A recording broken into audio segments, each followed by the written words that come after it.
TDP sympathiser కూడా చంద్రబాబు నాయుడు మీద కోపంతో మారినాడు అని చెప్పి సంతోషపడ్డాడు. మారి టీడీపీని రప్ప కోసేస్తానని కూడా అంటున్నాడని కూడా సంతోషపడ్డాడు. నిజంగానే బాధ ఉంటుందేమో కదా వాళ్ళకు కూడా.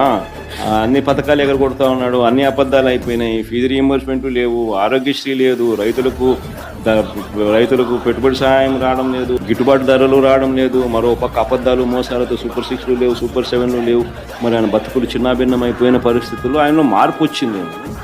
వచ్చి ఆయన కూడా టీడీపీ యాక్టివ్ మెంబర్ అయినా కూడా వైసీపీలోకి తాను చేరి టీడీపీ వాళ్ళ ఫోటోను టీడీపీ వాళ్ళ మీద ఆయన ఆక్రోశం చూపిస్తూ ఏమన్నాడు, ఏ జాతరలో గంగమ్మ జాతరలో పొట్టేళ్ళు తలలు నరికినట్టు రపా అని నరుకుతానని చెప్పి ఆయన అంటానంటే దాని అర్థమైంది. మరి చంద్రబాబు నాయుడు అనే వ్యక్తి ఇంత మోసం చేస్తూ ఉన్నాడు కాబట్టి ప్రజలు అంత కోపాన్ని చూపిస్తూ ఉన్నాడు. అందులో వాళ్ళ కార్యకర్తనే వాళ్ళ నుంచి మారి